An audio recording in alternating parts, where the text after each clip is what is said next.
Hey, what's going on, everybody? It's your boy HP, and you're listening to the Unsportsmanlike Conduct podcast, a podcast for the average Joe covering football, my beloved New York Giants, some baseball and basketball from time to time, and any other current events impacting our sports world. Before I get started with today's agenda, everyone please follow me on Instagram. That's _unsportsman_conduct. I'm also on Twitter, so everyone please follow me on Twitter. That's _unsportsman. And lastly, but most importantly, if you're listening to this, you might as well subscribe. So the agenda for today, we are 1 week away from the season opener between my beloved New York Giants and the Dallas Cowboys. I'm here to give my pregame prediction and pregame analysis of that week 1 matchup. I was also just recently part of a 14-team ESPN fantasy football draft. I want to talk about my team, some of my picks and strategies that I undertook during that draft earlier this week. Because you know what? I think I came out with a pretty good team drafting 12th overall. Let's get this episode started.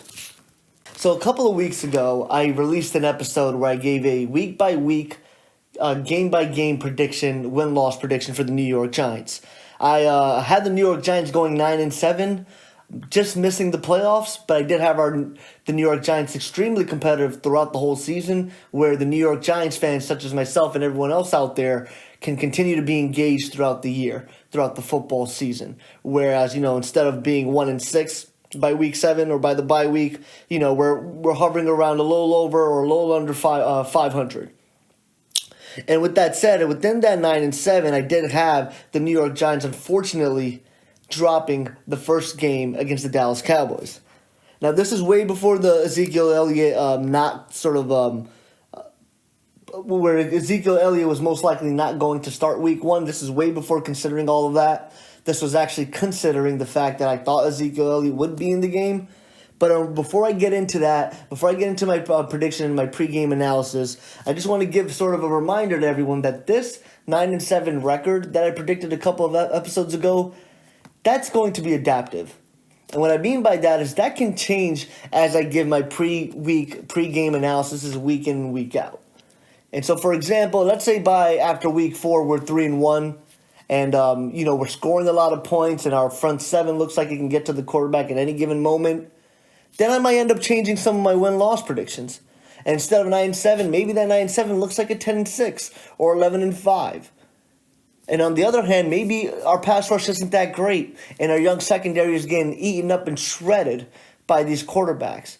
And if that's the case, and then after week 4 we're 1-3, then that may end up changing and adapting other win-loss predictions that I have later on in the season, and resulting in, instead of a 9-7 season, maybe a 7-9 or 8-8, maybe even a 6-10.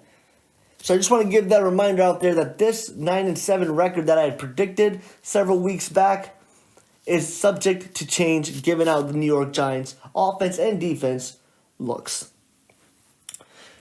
And so with that said, I still want to sort of stick to my guns and still stick with my predictions and the fact that I believe the New York Giants will lose the season opener against the Dallas Cowboys. Now, one thing to note, of course I want the New York Giants to win all of the games. I would, my dream is that the New York Giants go 16-0, head into the playoffs, go undefeated and win a Super Bowl. But we all know that's not realistic. As someone who hosts his own podcast, I have to be objective as I possibly can be. Now, I want to start off with the pass rush as one of the main reasons why I don't think we'll be able to win this week 1 matchup against our division rivals. I'm still not confident in this pass rush. I think there are a couple of moments throughout the preseason where we've shown capabilities of getting to the quarterback. I think, the game against the Bears, the Bengals, and even the Patriots, we've had a couple of sacks. But those sacks didn't really come from players that were probably going to be primary starters from the starting front 7. That came from guys like O'Shane Jimenez, even B.J. Goodson, Marcus Golden, and a lot of those sacks that we've had in those games came against second-team offensive lines. And also, what you have to look at, if you look back at the tape, a lot of this pass rush that's being generated is easy pass rush. And the reason why these pass rushes were easy is because these offensive lines couldn't pick it up, or maybe there was the way James Betcher was able to dial up some of these defensive plays.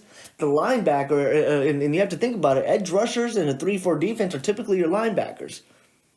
So these linebackers are able to sort of shoot right through their assignments, right through their gaps without being touched. what I was sort of looking for throughout this preseason to see who was going to be our pure pass rusher. And I didn't really see that. Now, Lorenzo Carter did show some signs. He did show some signs of, not only from a power standpoint of his power moves, but also some finesse moves here and there. Also, I think the Giants also did show some ability of crumbling the pocket, even though we necessarily maybe never got to hit the quarterback. We did show some signs here or there, not as often as I would have liked, of sort of the pocket crumbling. But the reason why I still think that this New York Giants pass rush is there's still a big question mark out there for it is because a lot of this came against a second-team offensive line, second-string quarterbacks, third-string quarterbacks, second, third-string offensive linemen, receivers, and running backs. So it doesn't give me that much confidence. And so with that said, I think that with the Dallas Cowboys offensive line, and I know the Dallas Cowboys offensive line is not as good as it used to be the last couple of years, but it's still a formidable offensive line, nevertheless. And we've seen that because Dak Prescott almost rarely gets sacked, and that's a true testament to Dak Prescott's success so far, is the fact that he's been able to sit tall and sort of find his receivers open. Dak Prescott doesn't make a lot of mistakes, and the reason why is because he has the ability and the time to find his receivers and make the right choices and the right decision. Now, we have a very young defensive line. We have a very young front seven. I don't know if we'll be able to sort of live up to that week one hype against a division rival in the Dallas Cowboys, especially against not only a pretty good, decisive, and careful quarterback. Look, I don't think, and let me just stop and backtrack for a second. I don't think Dak Prescott is a bad quarterback. I just never thought Dak Prescott was as good as a lot of people think he is. But the one thing about Dak Prescott is he is a smart and careful quarterback. So if you can get pressure on Dak Prescott, he won't make mistakes. And so I wanted to sort of get back on track now and sort of finish that thought that if this defensive line, this young defensive line, this very young, inexperienced front seven cannot get pressure to the quarterback, I mean, that's going to be something that they're going to have to be sort of have to deal with all game. That might be something that's sort of also going to be a mental battle as well as a physical battle, because this is going to be against not only a careful quarterback in Dak Prescott, but a very experienced offensive line. And I was reading that, look, this Zeke contract extension, it isn't like they're completely far apart. I mean, they want to re-sign Zeke. They're just trying to work out the numbers because they also have to pay Dak Prescott. They also have to pay Amari Cooper. And they just recently, well, no, I wouldn't say recently, but as of a month or two ago, paid DeMarcus Lawrence. So they're trying to figure out how to keep all of these guys on the books. But don't be afraid if, they're able to get a contract done by week one. But even if they don't, I mean, they have that rookie running back, Tony Pollard, who they're very high on. And trust me, when teams are high on their backup running backs, that's something that you have to sort of rely and trust on. When Mike Tomlin from the Pittsburgh Steelers was not even phased for a second that Le'Veon Bell wasn't showing up to practice and wasn't going to be part of the team, the reason why he wasn't is because he said, watch out for James Conner. And that's what this Dallas Cowboys offense and coaching staff and management is saying about Tony Pollard. They are excited about Tony Pollard. So, look, you never know who's going to be that good player. And I think Tony Pollard is in a great situation behind this offensive line and a very good, careful quarterback to have a pretty successful game. So we'll see how that goes. Now, I don't think he's going to run up and down all over the field against us, because one thing I do think this front seven is going to have the capability of doing is being a very good run defense. I think Dexter Lawrence is someone that is going to wreak havoc, and he's a very diverse defensive tackle. Someone who's going to draw double teams very, very early. Someone who can stuff in those lanes, those A and B gaps. And don't forget about guys like B.J. Hill, Dalvin Tomlinson, Alec Ogletree, Lorenzo Carter. We have Dexter Lawrence. We have pieces to stop the run. Last year we struggled after we traded Snacks Harrison because we didn't have a replacement for Snacks Harrison. But now we do, and that's Dexter Lawrence. And Dexter Lawrence is a nimble big boy. He's going to draw double teams and create a lot of havoc in the middle of that offensive line and stuff up the backfield. But essentially what my point was, just because Zeke is not playing against the Giants in week one, or there's a high probability, don't assume that this is going to be a cakewalk for the New York Giants defense. Because it's those very same expectations that break New York Giants fans' hearts every single year. You know how many times I thought we were going to go 10-6 over the last 5, 6, 7 years? And where do we go? 8 games at most we won. Okay? So everyone manage your expectations heading into week 1. And then after that, let us play a couple of games, and then we can evaluate how well this defense is, how well this offense is. And now that I covered the, what I think some of the troubles that I think our defensive line is going to go through, it's a perfect transition into talking about the secondary. If we can't get pressure on the quarterback, this young secondary is going to get sliced up. They just are. DeAndre Baker didn't get enough reps in preseason because of his knee injury against the Jets. Julian Love looks pretty good. Corey Ballantyne is an uprising star. I mean, everyone's high on Corey Ballantyne. He had a tremendous preseason. But then you have a new safety in Jabril Peppers. And then Janoris Jenkins is probably the most seasoned person in our secondary. So with all that said, I mean, we have a lot of new and young pieces, and this is something that we're going to have to look out for. Because Dak Prescott has weapons from a receiver standpoint as well. Amari Cooper, him and Amari Cooper are a great tandem, and we've seen it. Amari Cooper comes to the Cowboys, that offense elevates. Not only does Dak Prescott's play elevate, but so does Amari Cooper's, because Amari Cooper, people were writing him off over the last year and a half. He just wasn't able to get it done with Derek Carr after his rookie year. But he's shown that he's still a legitimate threat. And a lot of people are talking about Michael Gallup coming out of training camp. Michael Gallup was supposed to be sort of a rising star as a rookie last year, but he just didn't get enough burn. He didn't get enough plays, and he didn't get enough chances. But he's one of the receivers that everyone should look out for as well. Michael Gallup may end up making a couple of big plays against this New York Giants secondary. And then you have Randall Cobb. So, they have a pretty decent trio of receivers. Amari Cooper and Michael Gallup can both take the top off of a secondary. And then Randall Cobb, that is one of the most reliable receivers, good route runners that you can have. A veteran, experienced wide receiver who knows how to run his routes well and is reliable from a pass-catching standpoint. And I know that Randall Cobb has had injury issues and hasn't been always able to stay on the field, but when he's on the field, he makes a difference. And when you have all of that against this young secondary, who isn't the most fast secondary either, DeAndre Baker's going to start. Julian Love's going to get a lot of snaps as well. Those guys aren't fast DBs, right? So this is going to be something that we're going to have to look into. They're good DBs. They played well in college. They're top 5 cornerbacks in college. But when they face up against this NFL speed, that's going to be something different. And then you have Randall Cobb, who's such a veteran and experienced route runner. It's going to cause some havoc. And now I know Jason Witten is their tight end, and I know that he hasn't played football in a year, and even toward the latter end of his career before he retired initially, he didn't look too great. But who knows what a year off of football has done for him? Who knows if that's going to create a mismatch for us, because tight ends always create mismatches. We've seen Antonio Gates have some success here or there over the last couple of years, even though he hasn't been the most legitimate tight end threat for the Chargers. Also the fact that, Hunter Henry was out all of last year, but with that said, Antonio Gates was still able to score some touchdowns. He still had some touchdowns last year. That Jason Witten might be that option for the Dallas Cowboys this coming season. So I think there's going to be a lot of pressure for the secondary. And this Dallas Cowboys team has weapons all over the field from a passing standpoint. And I think that's going to, I think we're going to get burned on some plays. I think we're going to find ourselves in situations where we're able to stop the run early in downs, find ourselves in 3rd and 7 situations, and give up a big play or give up first downs. I think it's going to be a high-scoring game. I think we'll give up not 30 points, but we'll probably give up 27 points. I think we give up to 4 touchdowns. Because I don't know if week 1 this New York Giants defense is going to be ready just yet. Because unfortunately we didn't face enough first-string starters in preseason for me to feel confident that we can get the job done. And now I want to talk about the offense. The New York Giants offense against the Dallas Cowboys defense. I got to be honest with you guys. I love this New York Giants offense. I think it's going to be just fine. I'm not worried about losing OBJ.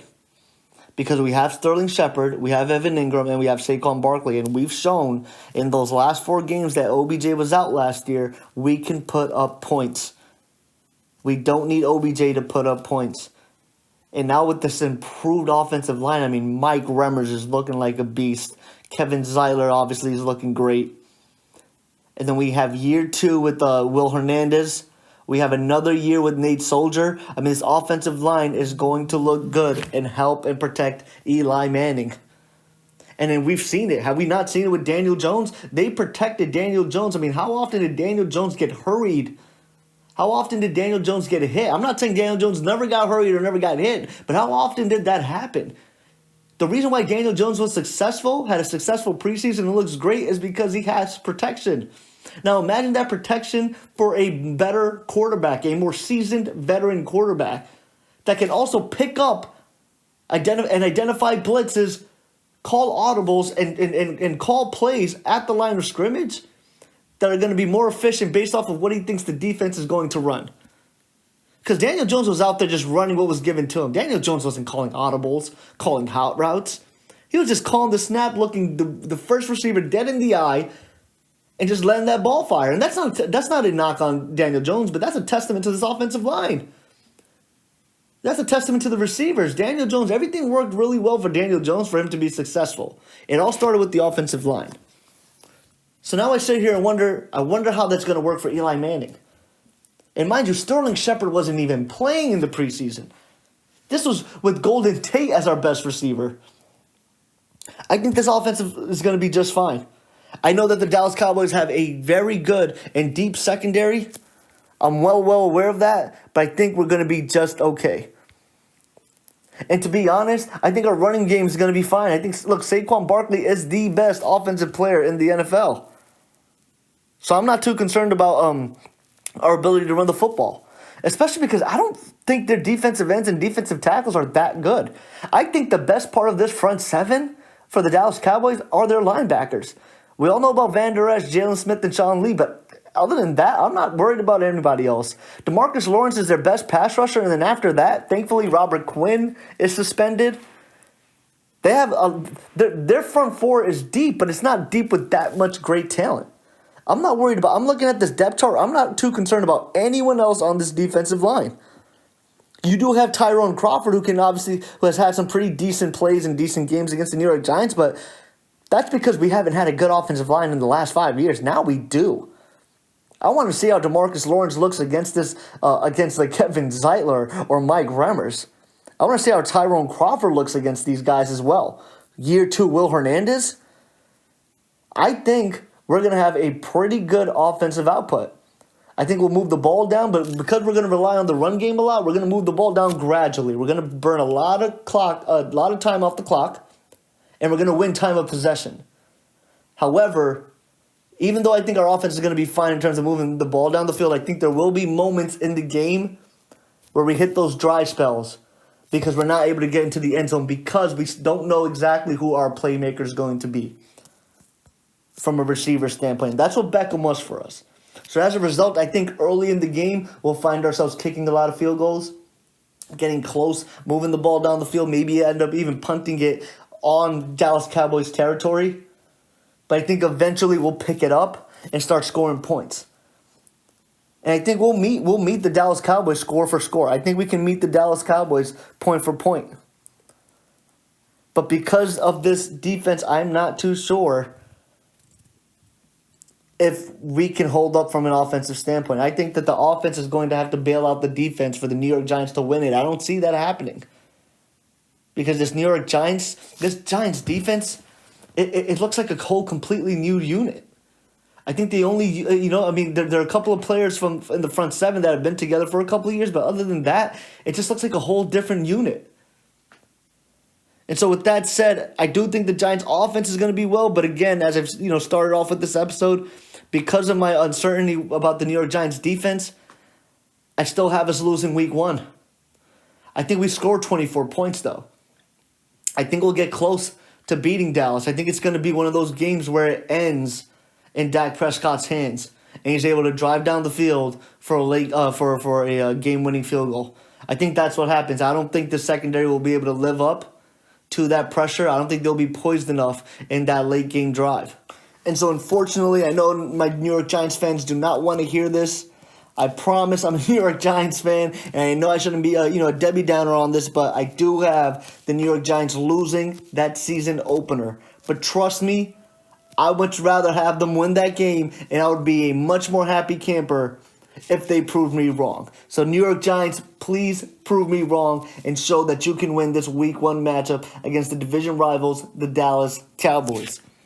And that just about wraps up the first segment of the Unsportsmanlike Conduct podcast. I sort of want to transition to the second part of the podcast by talking about fantasy football. Fantasy football is something that a lot of football fans enjoy and like. And I think for the most part, the reason why is not only because it's competitive and it allows us football fans and football sort of like gurus to use our minds, to use our knowledge and our expertise to pick and choose which players we think are going to do good week in and week out. But I think at the end of the day, I think a lot of fans rely on fantasy football to help them cope with the fact that their own teams aren't doing that well during the football season. Because that's what fantasy football has done for me.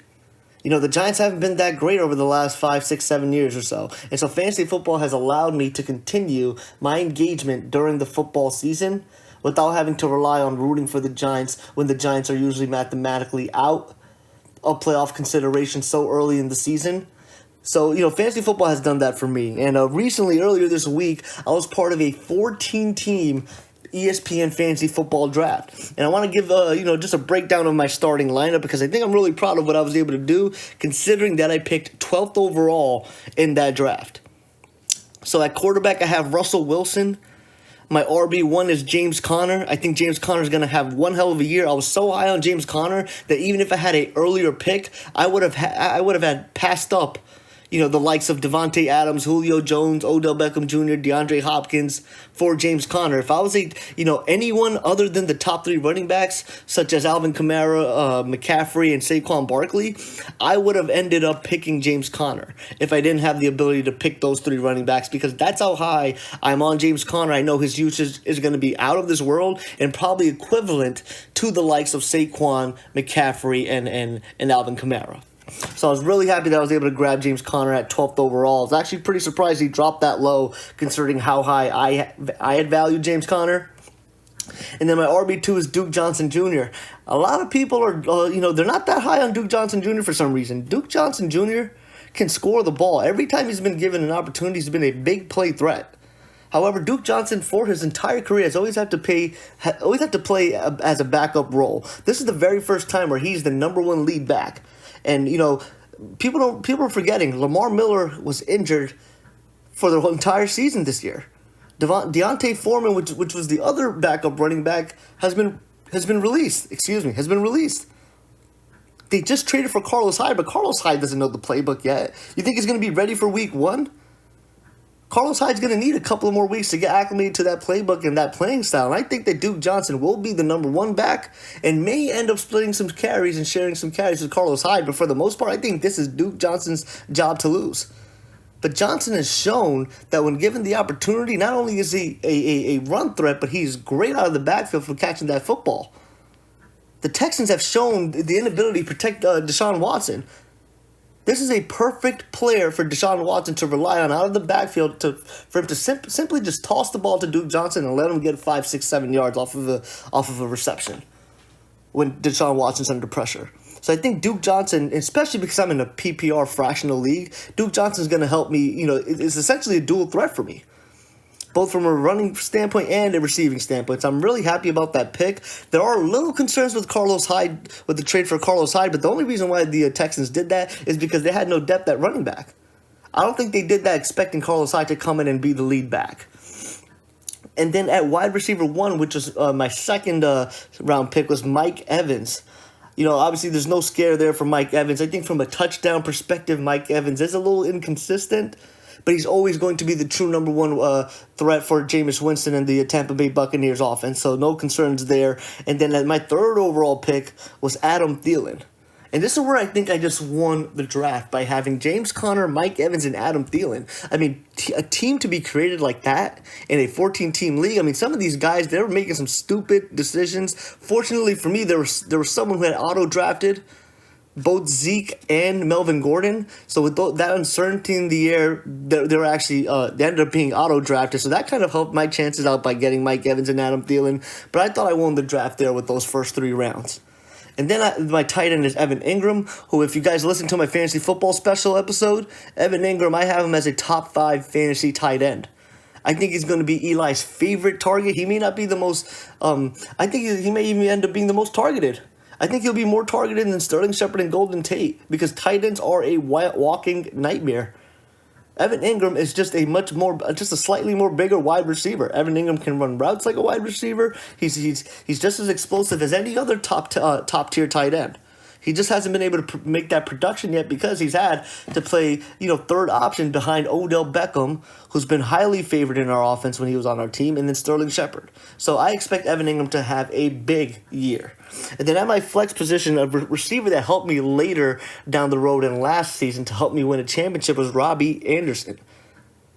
At my flex position, I have Sam Darnold's favorite wide receiver option. So I also think Robbie Anderson's going to have another great year. I think, him and Sam Darnold were able to gel together and sort of created that tandem and that rapport at the later end of last year. I think that's going to continue on heading into this year. So interestingly enough, I have the Saints defense. But when I picked the Saints defense, I was sort of in a panic mode at this point because in this draft, we only had 30 seconds to make a pick.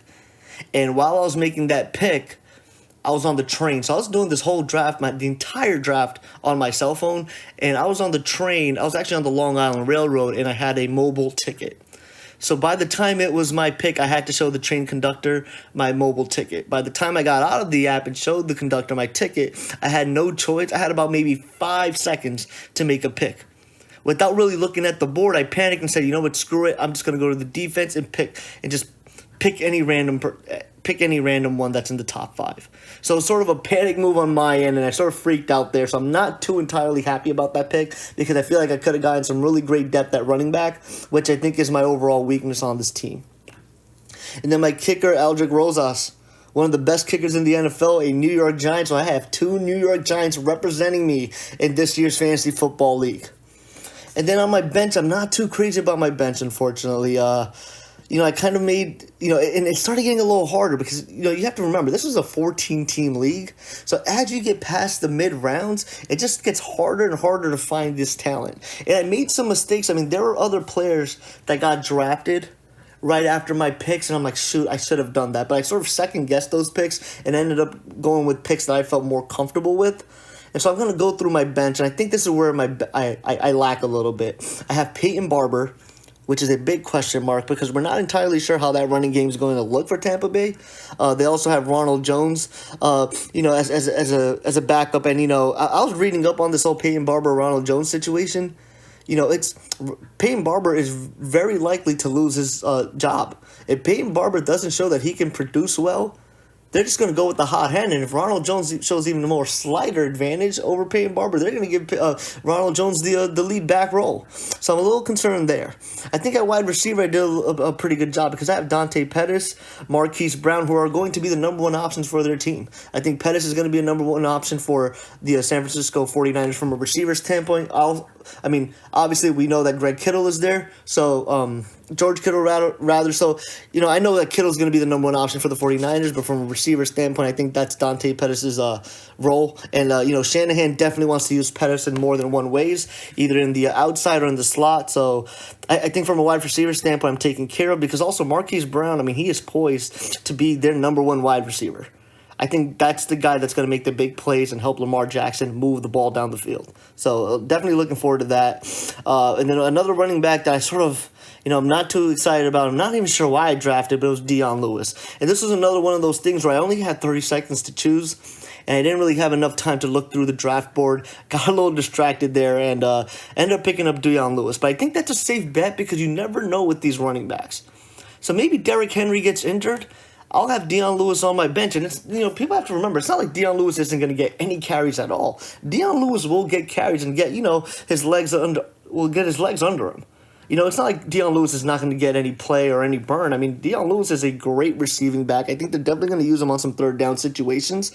So we'll see how that goes, and maybe Derrick Henry again. If Derrick Henry gets injured, or maybe even if he struggles, this might be Dion Lewis's starting gig. So I think, this can go either way. Well, so I'm definitely excited about my overall team. And I think this next player is someone who I'm really, really excited about at tight end is TJ Hawkinson from the Detroit Lions. I feel like I probably could have gotten TJ Hawkinson after the draft, but I wanted to make sure that I grabbed him early because I think TJ Hawkinson is going to be one of the more bigger tight end sleepers, because I just don't see why the Lions would spend their 8th overall pick on a tight end and not utilize him heavily. I think Matt Stafford is going to rely on TJ Hawkinson as one of his favorite targets because he's as explosive as George Kittle. He's as explosive as Rob Gronkowski and Travis Kelce, and that's who they're comparing him to from a size perspective and an athletic perspective. And, I mean, I'm even considering at some point, depending on how TJ Hawkinson does, I may end up running 2 tight end sets on my starting lineup. I may end up, replacing Robbie Anderson and using Hawkinson at the flex. So that's sort of the plan that I have. But, and then my last player on the bench with them, which I'm not too high on, is Frank Gore.